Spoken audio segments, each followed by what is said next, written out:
Bahkan dalam mimpi pun tidak pernah terbayangkan. Sebuah payung ternyata memiliki nilai guna yang begitu besar. Hanya setelah melihat semuanya saya baru mengerti. Mengapa Paman tidak ragu-ragu untuk memilih membongkar satu-satunya payungnya. Hanya karena dia menguasai keahlian khusus. Paman memanfaatkan keterampilan ini. Di daerah ini hidup makmur. Kini setiap hari dia sangat kenyang. Tetangga di sebelah melihat itu. Semua sangat mengagumi. Banyak orang mengundangnya untuk membantu membuat satu untuk mereka. Paman langsung mengiyakan. Dia terlihat tenang. Setelah mengisi lubang payung dengan pasir halus, lalu memadatkan kembali, kemudian memperbaiki beberapa kawat pada permukaannya. Selanjutnya, Paman dengan tangannya yang lincah, menguleni campuran semen nomor 98 menjadi bola, dan meletakkannya secara berurutan di sepanjang tepi. Setelah itu, dapat menggunakan lingkaran pertama sebagai dasar, melanjutkan untuk menumpuk ke atas, sampai menutupi lingkaran besi di atas, kemudian menggunakan mortar semen untuk meratakan, melakukan proses penutupan atas. Maka dia dapat dengan mudah membongkar payung yang sebelumnya digunakan sebagai cetakan. Dari sini, kita bisa mendapatkan sebuah perangkat cekung. Namun, karena permukaannya terlalu kasar, jadi perlu menggunakan semen untuk memprosesnya kembali, agar permukaannya menjadi rata dan halus.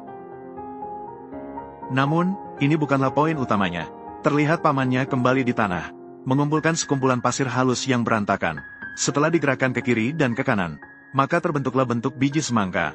Segera setelah itu, ia juga menutupi permukaan biji semangka dengan satu lapisan daun teratai. Dengan begitu, menggunakan mortar semen untuk meratakan. Ini akan memudahkan dalam proses pembentukan. Juga dapat dengan cepat melepas cetakan. Setelah membuat dua cetakan yang ukurannya sama, saat ini juga perlu menggunakan metode yang sama, untuk membuat cetakan daun teratai yang sedikit lebih besar. Setelah itu, tinggal menunggu semen mengeras dan membentuk. Maka dapat melakukan proses pelepasan cetakan, untuk disimpan sebagai cadangan. Sementara itu, di sisi lain dari lahan kosong, Paman kembali menggunakan bata merah, menempatkan sebuah bentuk cincin bulat dengan baik, kemudian menggunakan ini sebagai referensi. Setelah menggunakan pasir halus sebagai dasar, kemudian menggunakan mortar semen untuk pengerasan permukaan. Setelah serangkaian proses ini, maka akan mendapatkan sebuah alas bulat yang kokoh. Saat itu, kita bisa menempatkan perangkat cekung yang telah dibuat sebelumnya di atasnya. Langkah berikutnya adalah mulai menghias bagian dalamnya. Pertama, menggunakan bata merah dan semen untuk mengamankan pipa di sepanjang tepinya, dan aksesori penyangganya. Setelah selesai, dan membuat lubang yang lebih besar di tepi cetakan yang besar. Sementara itu, menghubungkannya dengan penyangga yang diperbaiki. Pipa dibuat dengan kawat yang dibentuk menjadi bentuk S.